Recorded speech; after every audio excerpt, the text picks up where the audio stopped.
naik 1 derajat pun itu sudah bisa mengubah iklim. Kita beruntung nggak sih dengan kondisi grafis Indonesia di sini? Jangan cuma dapat satu proyek besar, tapi ternyata berat dan costly. Outstanding. Oke, selamat datang di acara Diskon, berbagi mimpi, kolaborasi ide, dan solusi.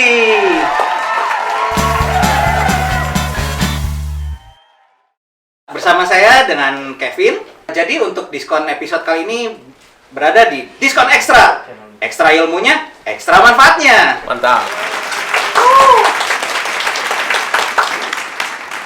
Jadi para teman pintar di sini sebelum masuk ke acara kita sudah hadir juga istilahnya provokator atau pencetus ide di sini. Kenapa sih harus ada diskon ini? Kita langsung sambut, ini dia SVP Engineering and Project Planning Pak Billy Barokah. Apa kabar Pak Billy? Alhamdulillah baik. Semoga tetap sehat ya Pak Billy ya. Amin. Dan tetap semangat. Dan tetap outstanding juga Pak. Outstanding. Iya. Oke, mungkin ini sedikit pertanyaan dari saya Pak.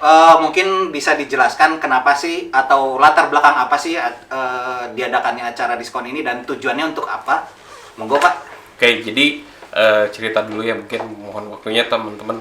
Saya kalau di konser ini kayak semacam opening act ya, nanti kan teman-teman udah menantikan bintang utama nih, ada 2 bintang utama di sini. Ada Pak Daus dan Pak Pungki. Nah, saya mohon izin dulu ada opening act sedikit menyampaikan apa sih diskon ini gitu. Jadi berawal dari salah satu isu yang kita alami saat ini, bahwa sepertinya kita membutuhkan komunikasi yang lebih intens lagi, lebih efektif lagi di tengah keterbatasan waktu masing-masing gitu. Jadi padahal yang namanya komunikasi itu kan masih harus dibutuhkan. Nah, kita mencoba menginisiasi bagaimana sih membentuk suatu wadah di mana kita bisa mengatasi barrier komunikasi tadi. Jadi komunikasi yang lebih interaktif, terus kemudian 2 arah, lebih informal, lebih cair gitu. Nah, kita ingin memfasilitasi, kita trial dalam bentuk podcast, ada 5 episode, dan di kali ini kita coba mengangkat konsep yang live.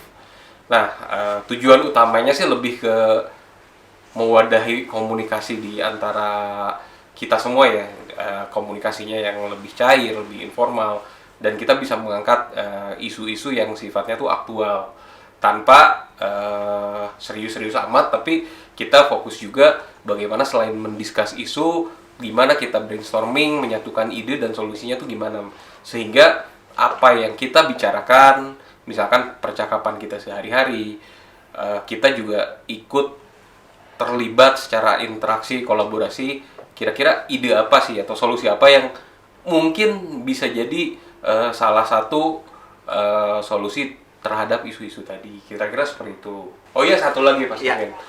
Jadi selain menyediakan wadah komunikasi, ada beberapa poin juga yang mungkin kita coba trigger ya. Yang pertama, kita menyediakan knowledge sharing yang lebih interaktif. Jadi kalau misalkan saya pernah beberapa kali jadi narasumber knowledge sharing gitu, seolah-olah kan ketika kita melakukan knowledge sharing, seolah kita yang merasa paling tahu gitu, seolah-olah dalam sesi itu tuh ya floor itu punya saya sendiri, padahal ketika kita knowledge sharing, kita juga sebenarnya ingin mendapatkan feedback, barangkali ada yang tidak sesuai, terus kita juga ingin mendapatkan ide apakah dari sharing yang kita sampaikan bisa ada ide lain yang ditimbulkan sehingga jadi lebih konstruktif lagi. Nah, terus kemudian yang berikutnya, selain tadi knowledge sharing, ada knowledge management yang mungkin bisa diakses kapan aja. Jadi kan kita ketemu susah nge-range waktu. Live ini aja kan saya baru bisa mengiyakan mungkin di tadi pagi ya. Untuk mengisinya karena dinamika kita. Nah, dengan bentuknya tadi podcast yang bisa dilihat kapan saja, harapannya kita mengatasi barrier di waktu itu. Nah, terus berikutnya adalah untuk melatih kemampuan komunikasi teman-teman sini. Jadi kalau mungkin dilihat di reality show di beberapa TV ya, ada ajang pencarian bakat ya, ada yang nyanyi dan sebagainya. Dan mungkin harapan saya sih di forum ini juga kita bisa menjadi semacam talent grooming, di mana teman-teman ini bisa melatih kemampuan public speaking, terus kemudian menangkap, mencerna, dan berpikir secara konstruktif, sehingga akan menjadi habit kita. Jadi menjalankan komunikasi yang efektif itu akan menjadi habit kita. Karena apa? Karena yang namanya proses talent grooming itu sesuatu yang harus dilakukan secara kontinu.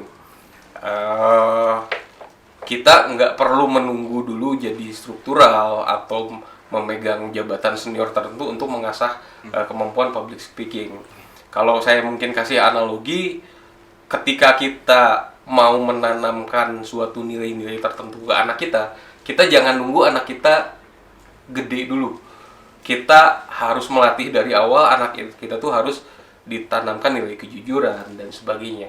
Nah, ini juga sama, melalui acara diskon ini kita ingin mencoba menanamkan bagaimana sih melakukan komunikasi secara efektif, terlepas teman-teman itu struktural atau bukan, atau staf, karyawan tetap, atau bahkan KWT, semuanya kami fasilitasi untuk dapat ikut memberikan kontribusi idenya, terus kemudian mimpinya, dan juga solusinya gitu. Itu mungkin salah satu beberapa poin-poin yang melatar belakangi kenapa tadi istilahnya provokator ya. Iya. Saya memprovokasi kegiatan ini.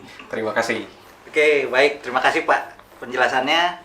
Semoga apa yang Pak Billy tujukan ini bisa benar-benar terrealisasi Pak di sini. Amin. Dan tetap juga bisa berjalan dengan lancar ya semua. Amin. Oke, baik. Terima kasih Pak Billy atas Iya. penjelasannya. Tetap semangat Pak, tetap outstanding.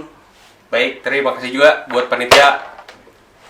Semoga lancar sampai akhir acara. Oke, Terima kasih. tepuk tangan untuk Pak Billy. Diskon itu wadah komunikasi buat para teman pintar saling berdiskusi tentang inovasi dan teknologi, organization and people development, business and strategic management, operational management, dan juga hal lainnya. Untuk perannya terbagi menjadi 3. Pertama, guest speaker untuk membawakan materi. Kedua, penanggap yang menanggapi materi tersebut. Dan yang ketiga, moderator. Materi referensi akan dibagikan maksimal H-1 sebelum diskon dimulai. Oke, para teman pintar, diskon kali ini mungkin sudah ada beberapa yang tahu bahwa diskon kali ini membawa tema tentang EBT, apakah benar energi masa depan. Jadi mungkin dari para teman pintar ini ada yang belum tahu atau ada yang nggak ngerti apa itu EBT. Jadi kita biasanya lebih sering mendengar tentang istilah energi renewable energy. Nah, EBT itu bahasa Indonesianya energi baru terbarukan. Dan seperti yang kita ketahui bahwa energi sekarang yang kita pakai itu memang sebagian besar berasal dari batu bara dan minyak bumi. Namun ketersediaan energi atau ketersediaan batu bara dan minyak bumi ini semakin lama semakin menipis. Nah, makanya para ilmuwan ini sedang mencari cara alternatif atau solusi bagi atau yang bisa menggantikan energi yang ada sekarang ini, yaitu salah satunya kita lebih sering mengenal dengan energi baru terbarukan tersebut. Mungkin nggak seru rasanya kalau kita tidak langsung berdiskusi dengan orang yang sudah berkecimpung di dalam energi baru terbarukan ini. Waduh. Di sini sudah ada Mas Daus, Mas Punggi, apa kabar? Dan juga ada Mas Daus juga di sini. Iya, terima kasih. Apa kabar semuanya? Alhamdulillah baik. Sehat sekali. Tetap semangat ya. Tetap semangat. Oke, terkait dengan apa yang saya tadi ungkapkan di pembuka, bahwa energi masa depan ini cenderungnya atau kita lebih sering mendengar kata energi baru terbarukan. Betul.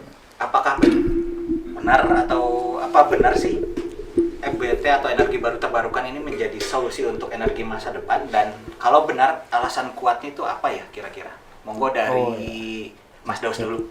Ya, makasih Mas Kevin. Ya, Mungkin santai aja ya. Iya. Ini sebelum saya jawab pertanyaannya, ini pertama-tama terima kasih dulu udah diundang nih menjadi, sebenarnya bukan narasumber ya, ini teman diskusi aja Iya. sebenarnya. Kebetulan yang di sini yang live Iya. atau yang offline. Iya. Sebenarnya teman-teman yang online ini juga menjadi peserta diskusi juga, bukan penonton loh ya teman-teman yang online ini. Nanti kalau ada misal ada yang didiskusikan, silahkan jangan sungkan-sungkan untuk diskusi juga, dan jangan menganggap bahwa kita yang sedang offline di sini ini lebih pintar dari teman-teman, jangan gitu kan, karena sebenarnya kalau untuk EBT apalagi untuk penerapannya di real world atau real business itu yang teman-teman yang di project ataupun di bisnis itu yang lebih pengalaman. Sedangkan kita kan lebih pengalamannya di teknologi development-nya. Seperti itu Mas Kevin. Sebelumnya saya ucapkan terima kasih ke teman-teman panitia, Mas Kevin, dan juga terima kasih pada Pak Billy yang sudah memprovokasi untuk terwujudnya acara diskon ekstra ini. Jadi saya ucapkan terima kasih. Kemudian untuk menjawab point of discussion pertama ya, Mas Kevin. Apakah EBT atau energi baru terbarukan ini akan menjadi energi masa depan? Gitu kan. Sebenarnya pertanyaan itu sudah jauh lama dipertanyakan ya. Betul. Untuk menjawab itu kita lihat dulu sebenarnya dari awalnya kenapa kita butuh energi sebenarnya. Energi kita lakukan yang pertama energi di dalam badan kita lakukan untuk berkegiatan. Energi dari luar kita gunakan untuk sebagai extension atau ekspansi dari diri kita, intelektual kita untuk menguasai dunia lah istilahnya gitu. Bikin mau mendaki ke gunung, nggak pengen cuman pakai kaki, tapi pakai roda gitu kan, sebagai ekstensi kaki kita gitu. Di awal dulu kita cuman bisa mengakses yang paling gampang waktu itu adalah batu bara. Kemudian dari batu bara itu dulu awalnya cuma untuk memanasi ruangan, kemudian pemanas ruangan lah dulu di Middle Age dulu lah. Gitu. Kemudian terciptalah teknologi-teknologi baru dan terjadilah revolusi industri. Di situ mulai konsumsi energi naik sekali. Kemudian jadi reaksinya seperti reaksi berantai. Terjadi revolusi industri, kebutuhan energi meningkat, terjadi inovasi, kebutuhan energi makin meningkat lagi seperti itu kan ya. Kemudian ditemukanlah energi baru lagi, yaitu minyak bumi. Akhirnya terjadilah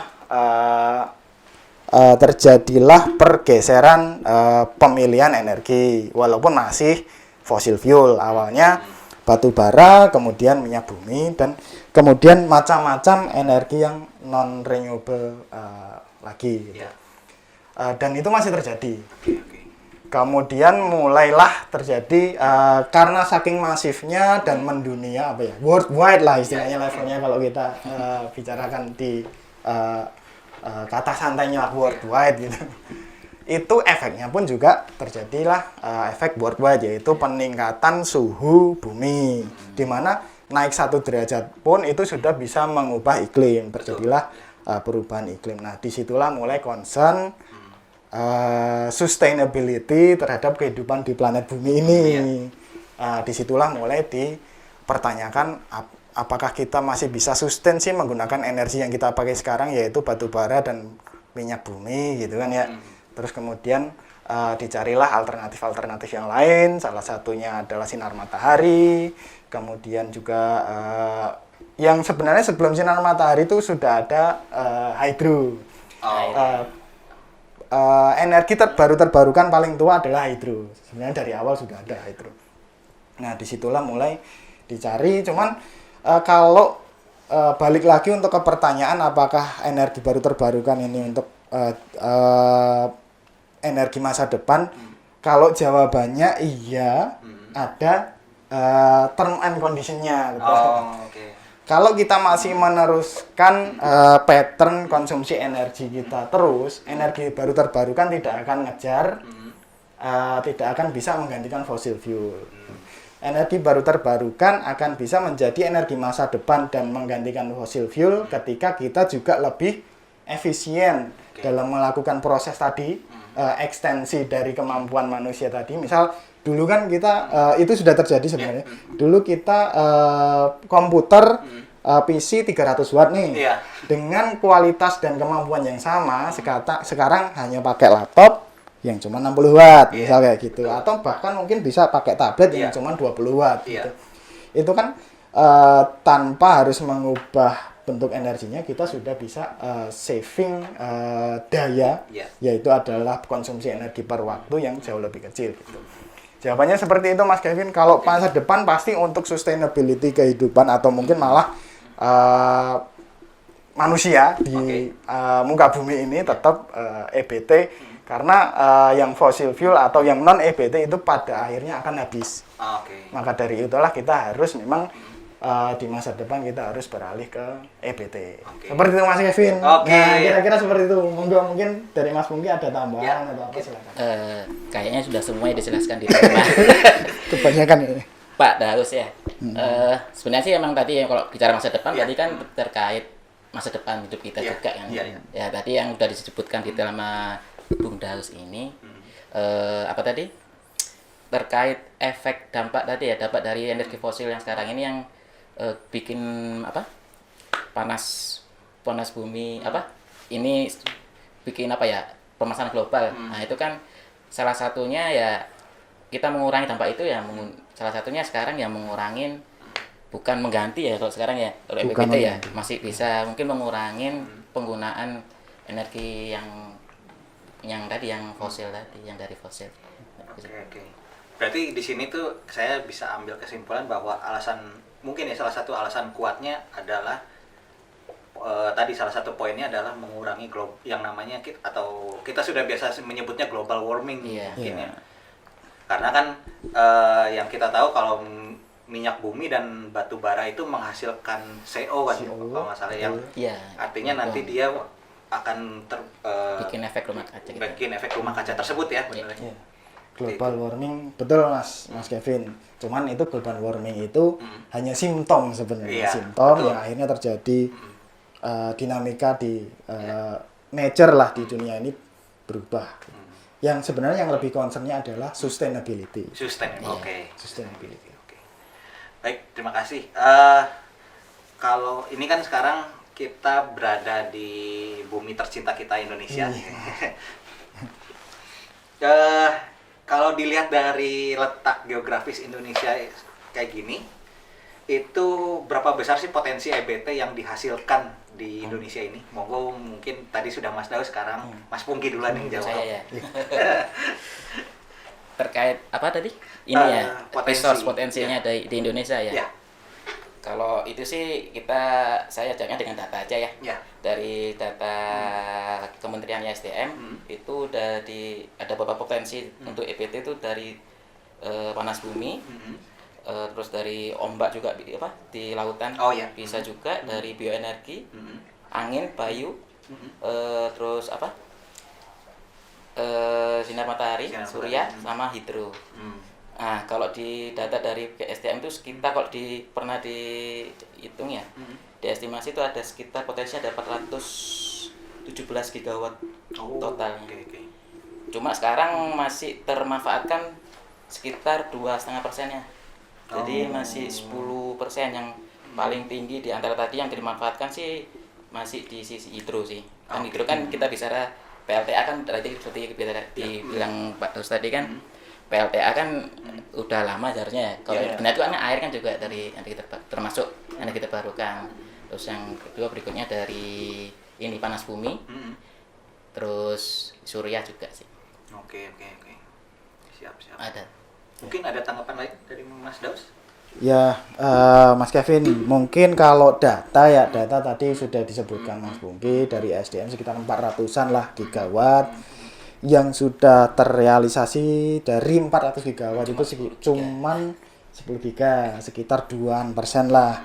Dan rasio terhadap total capacity di Indonesia itu kurang lebih baru sekitar 11,5%. Itu juga hitungan yang terpasang yang sekarang beroperasi, di mana sekarang kondisinya sebenarnya renewable energy power plant yang terpasang ini kita masih mau melihat sustainability-nya juga sebenarnya. Apakah 11,5% ini dengan pola operation and maintenance yang ada sekarang, apakah bisa dipertahankan? Sedangkan kita target bauran renewable energy di 2025 saja 23%, gitu kan, tinggal 3 tahun lagi. Sekarang baru 11,5% gitu. Nah itu mungkin sekilas infografik untuk potensi renewable energy dan energi terpasang realitanya seperti apa, dari angkanya seperti itu, Mas. Jadi kalau bisa saya simpulkan, kita beruntung nggak sih dengan kondisi grafis Indonesia di sini?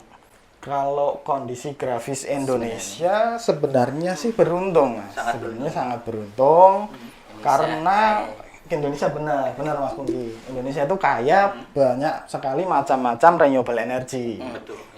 Renewable energy yang tadi dari panas bumi banyak. Kita kan di ring of fire.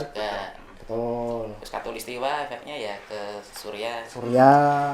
Siang dan malamnya itu cuman beda, mungkin di beda musim cuman beda 2 jam lah maksimal ya. Jadi kapasiti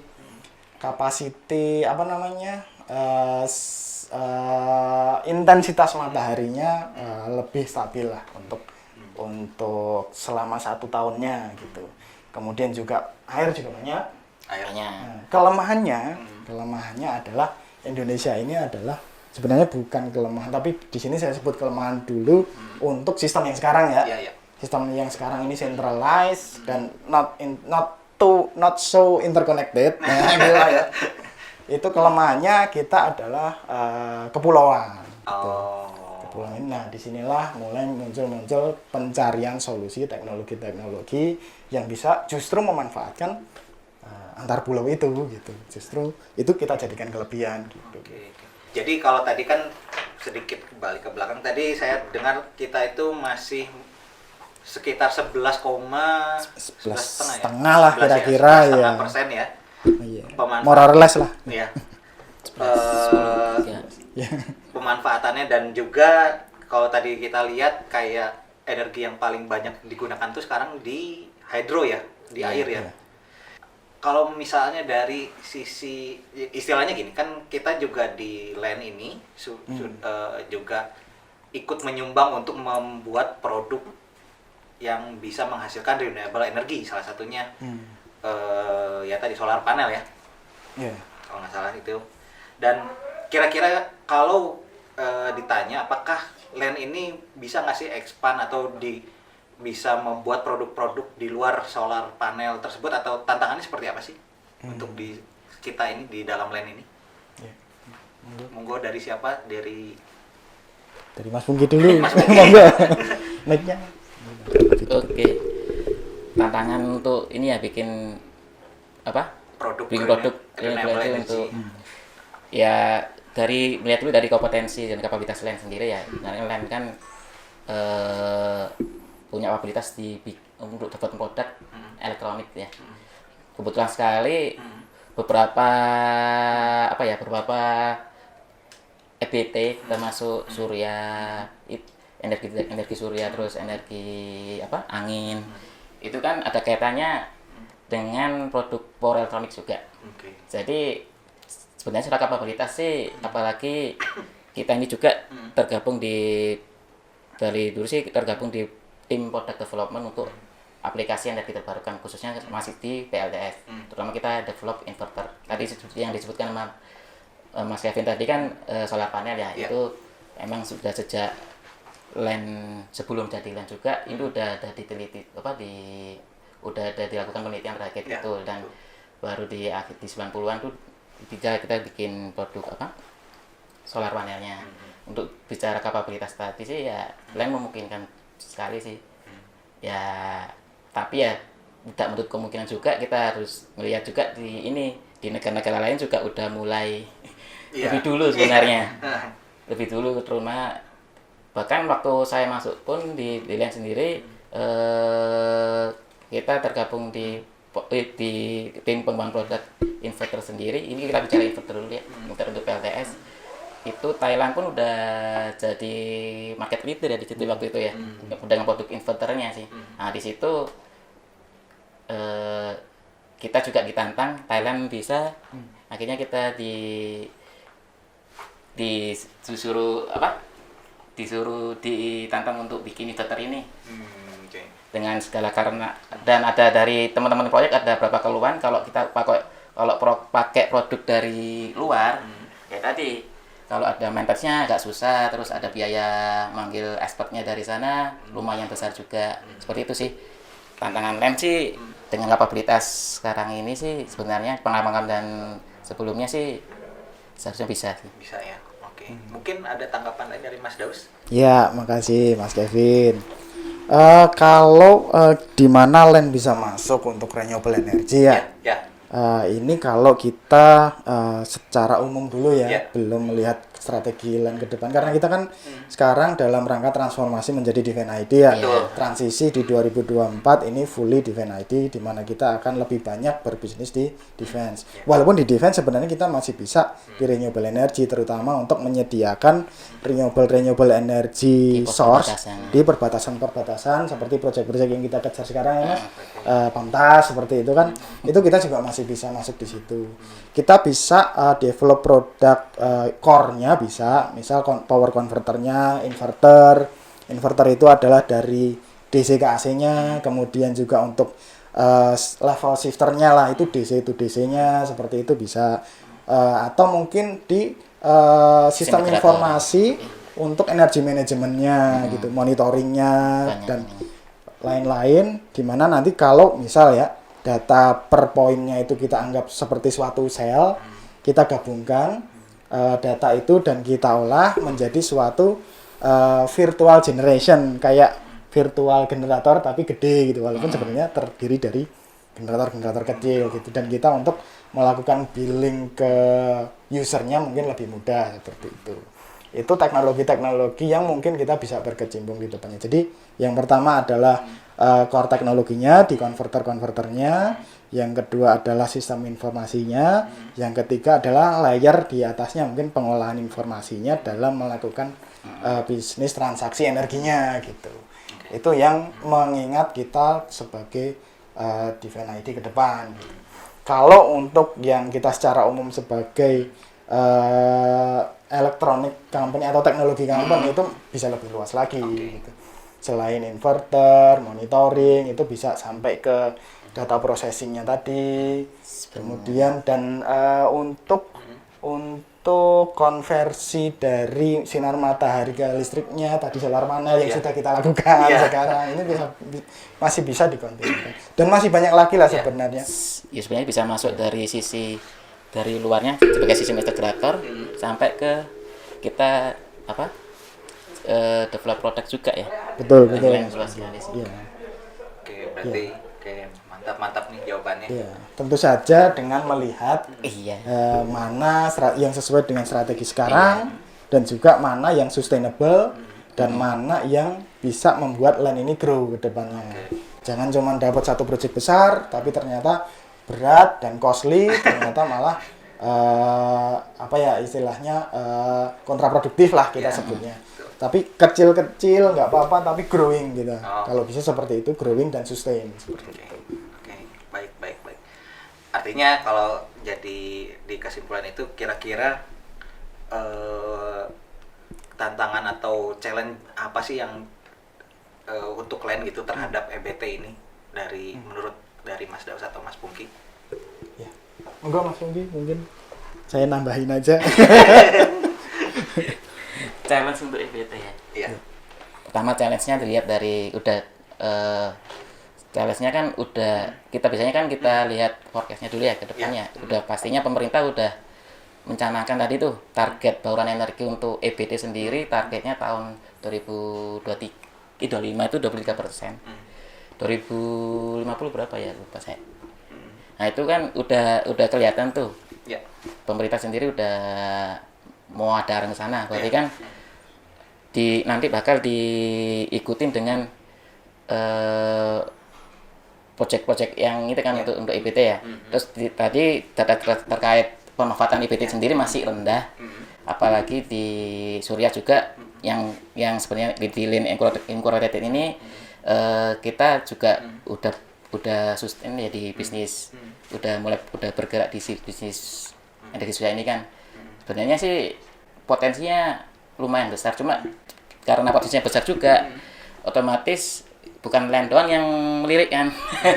Berarti tantangan depannya ya pemainnya juga pasti banyak juga. Kita harus dari benar-benar harus dipikir matang-matang yang untuk bersaing di sini juga, dan harus bagaimana bisa fight untuk di proyek-proyek di EBT ini sih. Tantangan di situ sih. Apalagi land BUMN kadang dituntut untuk punya produk sendiri situ ya. Mungkin ada tambahan. Ya. Pastinya ada sih. Makasih Mas Pungki, Mas Kevin. Jadi kalau tantangan gimana kita untuk menaikkan istilahnya rasio bauran renewable energy ya. Ini yang pertama adalah gimana caranya kita mematchkan. Kalau dulu tuh ada acara di TV namanya target dan strategi gitu kan, yang kita tembak-tembakan antara.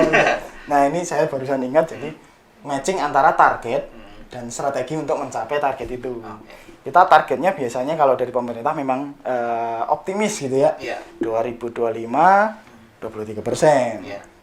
Cuman strateginya belum begitu match, sehingga sekarang 2022 aja baru tercapai 11,5. Nah, salah satu tantangannya itu termasuk regulasi-regulasi pendukungnya itu kan dalam bentuk strategi sebenarnya. Strategi pemerintah dalam mewujudkan target yang dia buat sendiri gitu. Yang pertama itu. Yang kedua adalah perencanaannya tadi, walaupun perencanaan masuk di strategi ya sebenarnya.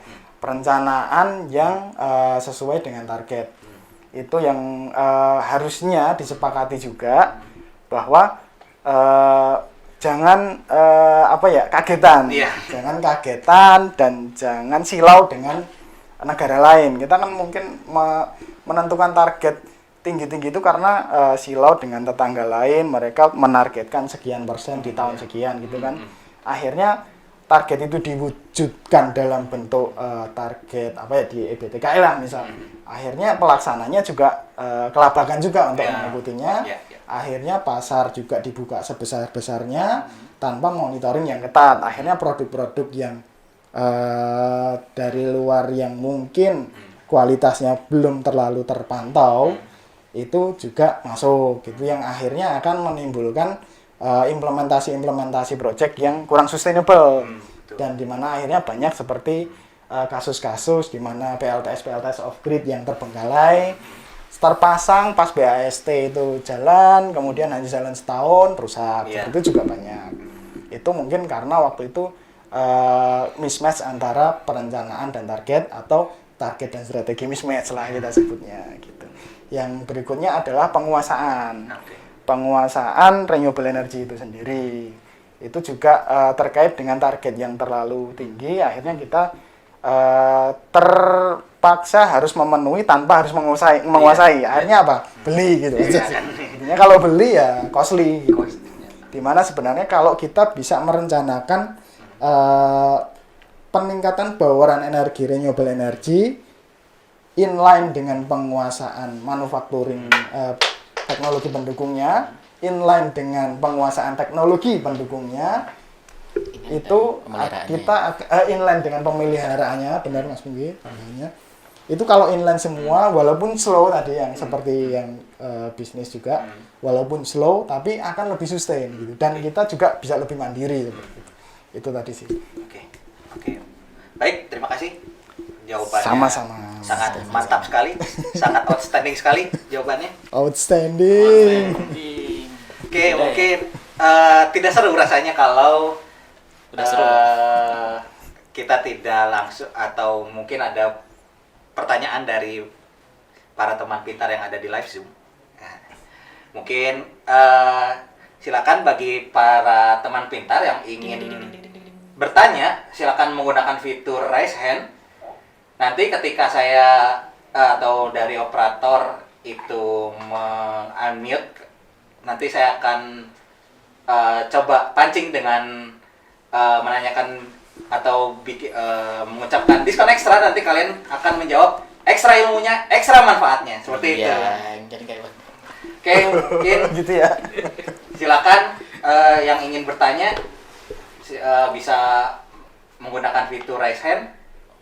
Kira-kira ada? Ah, itu Tepuk tangan itu. ada nggak ya? Ada? Apakah ada yang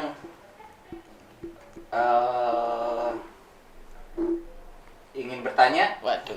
Oke. Wah, Bisa Dari ditanyakan Pak dari Haryadi. mana ya? Pak Haryadi. Diskon ekstra. Apa tadi? Jadi kalau saya bilang diskon ekstra, mungkin dari para teman Peter menjawab ekstra ilmunya, ekstra manfaatnya. Oke. Oke, ya. Diskon ekstra. Sok satu Bu. Ekstra ilmunya, ekstra manfaat. Oke.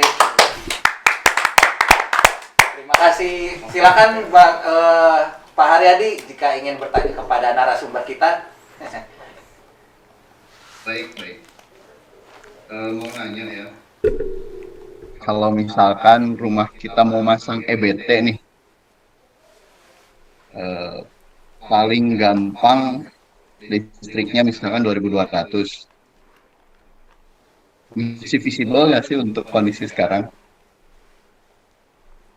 Itu aja dulu sih, terima kasih. Monggo Mas Pungki. 2200 masang EBT masih visible apa enggak? Visiblenya ini dilihat dari apanya dulu nih, mau di apa terhadap investasinya atau gimana kan? Kalau 2200 Ya, Mas. apa? Halo? Ya, dari sisi investasinya. Nah, kebetulan IBT-nya mungkin langsung aja di ini lebih ke energi surya ya, PLTS gitu ya. Kalau Mas. EBT kalau kita pasang tapi 2200 kan udah ada pakai PLN-nya ya. Sebenarnya di PLTS sendiri ada dua sistem ya, on grid dan off grid. Dari investasi sendiri yang paling apa ya, paling rendah itu di yang on grid ya, karena nggak perlu baterai juga. Kalau dilihat dari visibilnya dari investasi sih, dari kalau pakai on grid kita bisa menghemat sekitar 30%. Kalau pakai off grid karena ada baterai bisa 70%. Mungkin untuk visible terhadap investasinya ya tergantung dari sistem apa ya, mau yang apa yang dicapai di situ. Misalnya apakah penghemat 30% dari itu sih kemarin sekitar berapa tahun ya? 30%, 5 tahun. 5 tahunan kalau mau dari apa? Kalau dihitung balik modal di investasinya. Ya seperti itu sih kalau visiblenya dibalik apa? Kita cuma ngasih data kalau PLTS itu bisa menghemat biaya apa? Biaya tagihan PLN sebesar 30%. Nanti di situ bisa di ini sendiri sekitar paling lama 5 tahun ya, bisa juga di 3 tahun sih sebenarnya. 5 tahun, 3 tahun. Seperti itu sih. Ya mungkin Mas Pungki, mungkin nambahin ya Mas Haryadi. Jadi ada juga regulasi, bukan regulasi ya, aturan PLN lah. Tapi terakhir yang membatasi kapasitas gitu. Kapasitas terpasang itu kalau nggak salah 25% atau berapa gitu. 25% dari kapasitas rumah atau gimana gitu. Itu juga yang akan menaikkan lagi waktu untuk balik modalnya lah, BEP-nya gitu Mas. Sebenarnya tadi itu juga sebenarnya kan EBT juga, makanya tadi kan kenapa pertumbuhannya jadi masih lambat ya dari target itunya kan. Ya tadi ada beberapa kepentingan yang belum sinkron juga sih dari ini sendiri, karena kan terkoneksi dengan jaringan PLN ya. Kalau kita mau pakai sistem EBT yang on grid, di situ kan pasti kita pengennya menghematkan juga. Di situ juga PLN punya aturan sendiri karena EBT sendiri masih tanda kutip sih, karena sifatnya intermittent bisa mengganggu kestabilan grid mereka. Maka di Indonesia sendiri masih ada beberapa peraturan yang membatasi dan apa ya, tadi seperti yang Mas Daus bilang tadi itu tadi bisa memperlama balik modalnya tadi. Seperti tadi maksimalnya 25%. Tapi Kalau nggak salah terakhir. totalnya sih total sama ini kan kalau kita ada suplai energi dari Ekspor. ekspor dari kelebihan suplai dari EBT yang kita pasang kan bisa diekspor ke jaringan PLN itu juga itu masih diatur juga oleh PLN. Tadi bisa dibeli lagi sama PLN. Dulu sih masih 60% ya, tapi sekarang ada beberapa asosiasi mungkin penggiat solar rooftop ini untuk bisa dapat dibeli 100% sih. Jadi nah nanti ini di sini untuk meningkatkan di satu sisi ingin meningkatkan bauran energi tadi lewat solar rooftop salah satunya, tapi di pihak lain di PLN juga lagi ada kebijakan peraturan seperti itu yang bisa membatasi. Itu sih. Ya, mungkin nambahin dikit ya, Mas Haryadi. Jadi kalau pertanyaannya kan tadi visible apa enggak untuk dari sisi investmentnya. Ini dengan syarat ya, karena kita skopnya adalah investment untuk pemasangan PLTS dengan syarat lingkungannya itu juga requirement minimumnya terpenuhi lah, kita sebutnya gitu. Grid PLN juga ngikutin grid code harusnya kayak gitu kan. Nah kalau itu terpenuhi, kalau kita mengambil kualitas terbaiknya untuk menghindari ONM yang unexpected maintenance cost-nya gitu-gitulah, misal inverter rusak lah apa itu, saya juga pernah menghitung-hitung untuk harga yang sekarang itu paling masuk akal, worst case-nya itu adalah balik modal 10 tahun. Kemudian setelah 10 yang on grid ya. Berapa kali? On grid untuk 2 kW. Ya, on grid untuk 2 kW. Itu worst case-nya, Mas. Jadi kalau mungkin best case-nya bisa 5 tahun, bisa bahkan mungkin 3 tahun gitu. Iya, mungkin tambah biaya maintenance ya. Tambah biaya maintenance. Nah, ini untuk kalau misal pemilihan inverternya yang bisa kita jamin 10 tahun nggak ada maintenance, nggak ada ganti gitu, tadi hitungannya 10 tahun. Setelah 10 tahun itu kayak dapat free electricity gitu kan ya, Mas. Itu masalah visible atau enggak tergantung kriterianya Mas Haryadi nih. Balik modalnya mau kapan gitu. Kalau mau balik modalnya 10 tahun, boleh 10 tahun. Mas juga mentoleransi 10 tahun untuk balik modal, setelah itu baru ambil untung, itu masuk akal, masuk visible. Tapi kalau investornya ini kan Mas Haryadi sebagai investor nih mensyaratkan, oh ini saya harus BEP 5 tahun. Nah, itu risky. Saya sebutnya risky, bukan nggak masuk tapi risky gitu aja. Resikonya ya tadi kita harus mengurangi biaya cost of investment-nya dengan mengurangi kualitas equipment-nya yang memungkinkan nanti akan terjadi perawatan di luar warranty gitu, misal kayak gitu. Itu Mas Haryadi kira-kira. Jadi tergantung gimana kriteria acceptability-nya dari investment-nya yang si investor tadi. Gitu Mas Haryadi kira-kira. Siap. Itu memang dari harga listrik yang sekarang masih dalam tanda kutip affordable begitu ya, 1.400 per kWh. Ya, betul Mas. Kalau misalkan nanti pasti kan naik ya, bahkan udah ada embel-embel katanya Juli ini 3.300 ke atas naik gitu. Nah, itu bisa justru membantu buat yang masang PLTS gitu. Itu sangat membantu. Iya. Oke, terima kasih jawabannya. Sama-sama Mas Haryadi. Baik, terima kasih Pak Haryadi. Oke, mungkin ada yang bertanya tapi nggak bisa bagaimana ya? Waduh, siapa ini? Belum. Ini pertanyaan yang masa ekstra.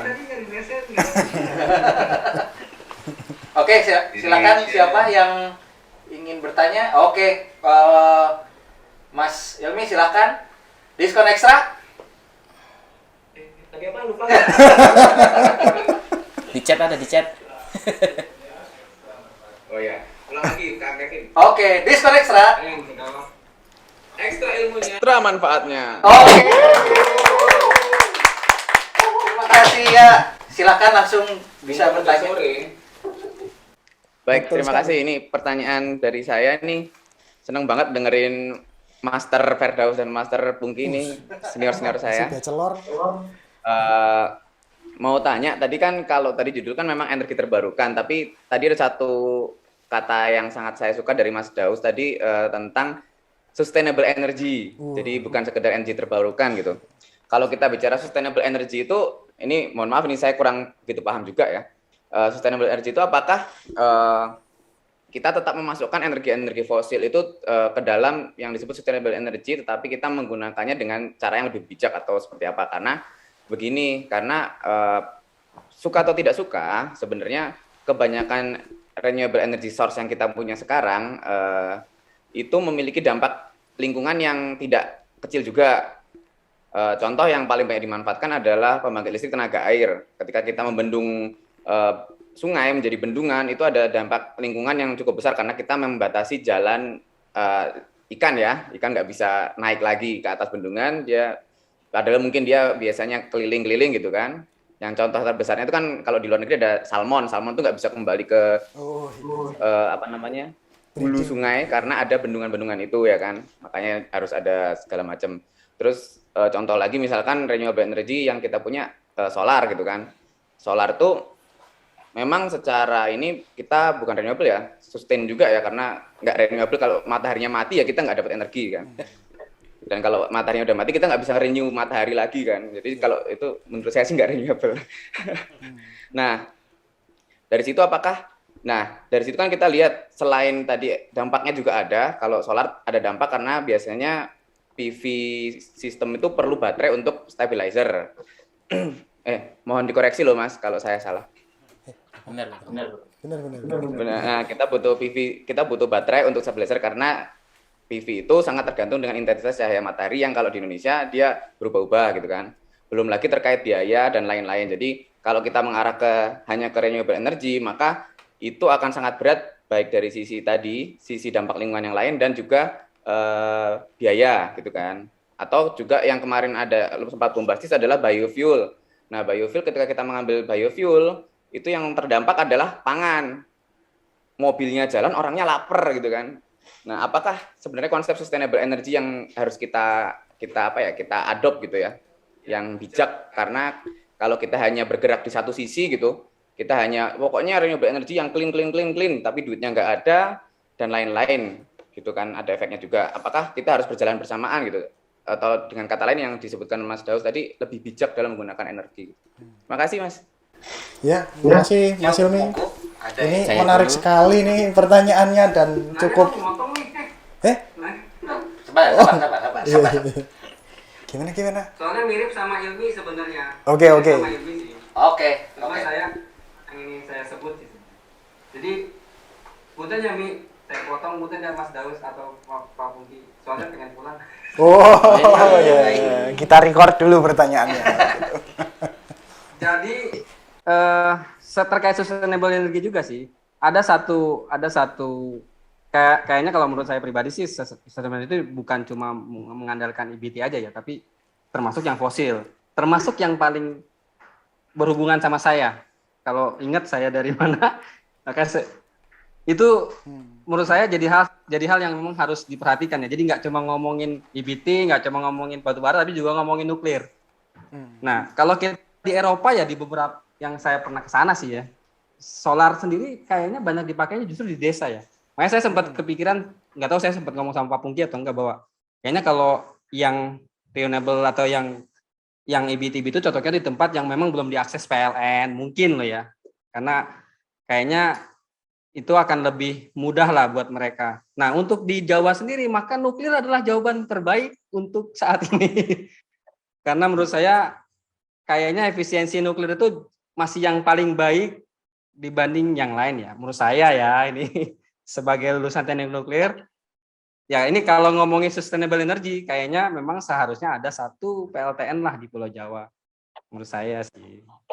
Itu aja. Jadi pertanyaannya sebenarnya kayak gitu, apakah prinsip seperti yang tadi itu efektif dan efisien nggak sih, bahwa sebenarnya EBT itu harusnya ada di tempat-tempat yang memang belum diakses PLN, tanda kutip ya misalnya gitu kan. Mungkin adalah tempat-tempat yang lebih sulit untuk PLN masuk ke sana.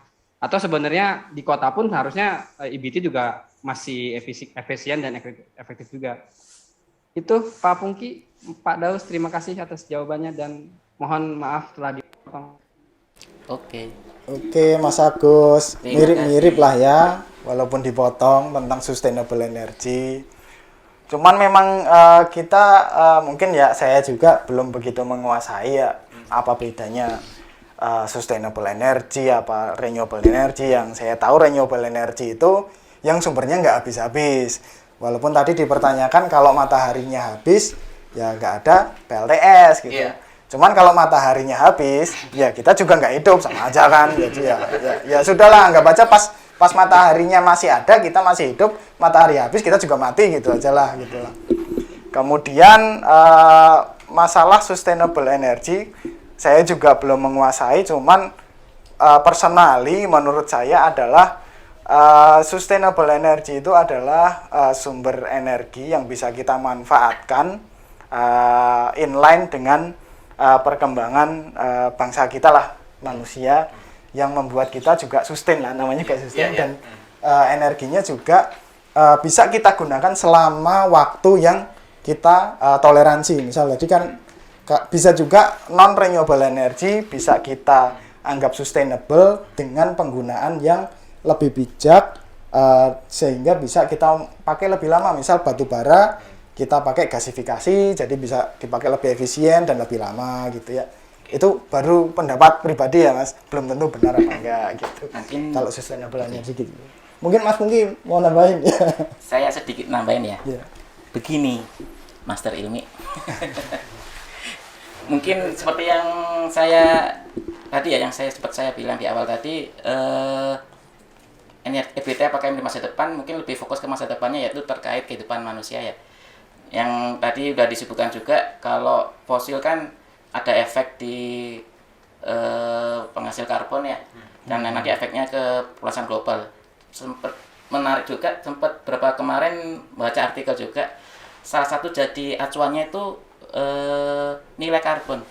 Jadi sekarang lagi naik karena efek dari banyaknya energi fosil ya. Benar, di ini energi EBT nggak mungkin menggantikan semua energi fosil, tapi saya tangkap di artikel itu emang set point-nya tuh di nilai karbon. Jadi ini untuk menurunkan nilai karbon ada set point-nya tuh, istilahnya tuh di nilai karbon netralnya. Jadi kan lagi tinggi-tingginya dengan menggunakan yang fosil. Makanya disemarakan dan menggunakan EBT diharapkan bisa menurunkan si nilai karbon ini sampai ke nilai yang netral. Jadi di rencana RUEN sendiri kan tadi juga di bauran energi, target bauran energi di Indonesia sendiri kan nggak semuanya menggantikan, EBT nggak menggantikan kan, cuma porsinya mungkin antara energi fosil dan energi yang lainnya itu udah ada proporsionnya sendiri. Siapa tahu mungkin nilai itu didapatkan dengan perhitungan biar cepat tercapainya di nilai karbon tadi, di nilai karbon yang netral tadi, karbon netral. Jadi soalnya kalau karbon sendiri pemanasan global karena ada banyak karbonnya, itu kan ada efek rumah kaca juga ya. Kalau berlebihan kan jadi pemanasan global, tapi kalau kurang juga kan itu sebenarnya juga fungsinya untuk menjaga suhu di bawah itu kan hangat kan juga, untuk kehidupan manusia juga.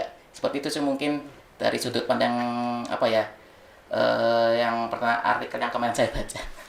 Jadi mungkin parameter set point-nya menargetkan pencapaian nilai karbon tertentu yang emang itu yang nanti ada hubungannya dengan kehidupan manusia, dan balik lagi ke tema tadi untuk emang masa depan kita juga. Begitu Baik. sih. Mungkin ini ada yang pertanyaan belum terjawab sebenarnya. Oh, yang mungkin tadi. sama Net aja ya. Ya. Yang masalah nuklir nih Mas Agus. Iya. Apakah ini sebenarnya jawabannya gitu ya Mas? Bisa jadi jawabannya, tapi ada syaratnya Mas. Syaratnya adalah tidak ada hidden cost yang terjadi ketika kita membeli fuelnya. Kan nuklir kita selama ini kan nggak ngomongin fuelnya ya Mas. Teknologi nuklir oke, efisien, cuman kita bisa beli nuklirnya, nggak tahu ya, mungkin uranium atau apanya gitu ya. Itu dari mana aja sih? Kalau nggak salah Prancis atau mana gitu ya. Nah itu ada mungkin ya mungkin ada hidden cost yang belum dikeluarkan, yaitu transportation cost untuk membawa dari sumber fuelnya ke kita. pakai kapal yang cuman boleh diangkut oleh militer. Kemudian juga cost untuk manage manage waste-nya. Nah, itu kalau digabungkan itu baru mungkin fair untuk dibandingkan apakah renewable energy dengan nuklir ini setara gitu. Atau mungkin malah lebih masuk akal yang nuklir gitu ya. Nah, sama belum juga ngomongin yang ONM dan safety-nya gitu. Nah, itu mungkin Mas Agus. Oke, baik. Terima kasih. Dan terima kasih juga kepada para teman pintar yang sudah bertanya di sini. Kami mohon maaf karena waktu yang terbatas, kita tutup pertanyaannya sekarang. Tapi jangan khawatir, nanti kalian bisa bertanya di kolom komentar yang ada di channel YouTube ini. Oke, satu pertanyaan terakhir mungkin bisa dijawab secara singkat oleh Mas Daus dan Mas Pungki. Mimpinya apa sih untuk EBT ini? Coba dulu. Mas Daus dulu. Mimpinya ya Mas Kevin, saya tuh punya mimpi untuk EBT terutama di Indonesia ya. Terutama karena kita ini negara kepulauan dan mimpi ini juga melanjutkan mimpi mentor saya Profesor Pegek Argodaono, yaitu mimpi mewujudkan Indonesia Super Grid. Mas Kevin, dengan terwujudnya Indonesia Super Grid ini istilahnya mimpinya itu seluruh electrical line itu akan terhubung ke satu grid dari Sabang sampai Merauke, sehingga renewable energy yang ada di pulau-pulau yang kita sebut sebagai microgrid ini bisa tergabung terhadap menjadi satu nasional super grid gitu. Di situ akan memungkinkan suatu jaringan renewable energy yang kuat gitu. Nah, itu mimpinya saya, salah satunya itu dengan tambahan yaitu dengan kemandirian teknologi maupun supply chain-nya. Nggak cuma mewujudkan super grid-nya, tapi kalau bisa mandiri teknologinya juga, supply chain-nya mandiri juga. Ketika ada masalah atau maintenance, kita nggak perlu nyari dari luar. Dan kalaupun worst case-nya ada embargo atau apalah itulah, kita juga nggak akan masalah gitu. Karena kita sebenarnya Indonesia ini secara alam kaya gitu. Jadi itu Mas Kevin mimpi saya. Terima kasih. Mungkin saya bisa dilanjutkan? Oh, bisa dilanjutkan. Atau ada mimpi lain? Berat sekali nih. Kalau saya ya, simple sih.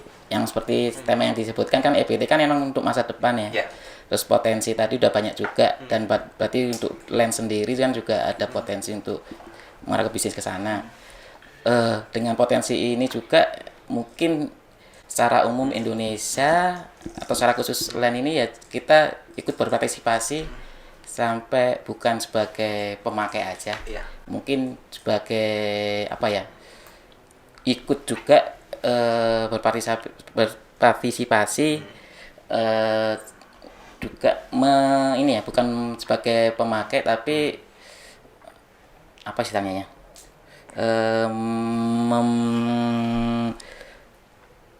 di level juga kita bukan cuma pemakai tapi produk kita juga penghasil produk juga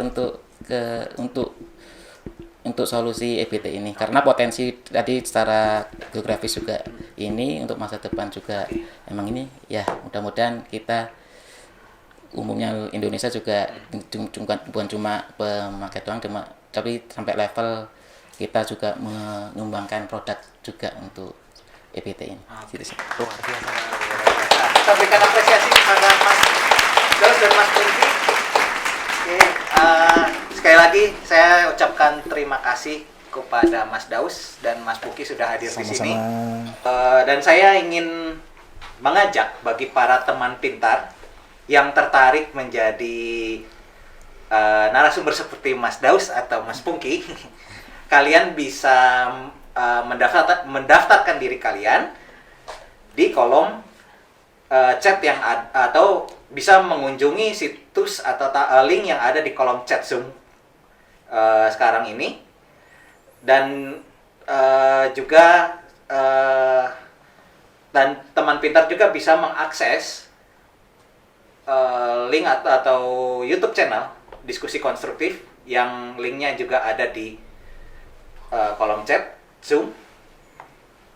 Dan jangan lupa untuk menonton setiap episode dari diskusi konstruktif ini yang ada di channel YouTube Diskusi Konstruktif.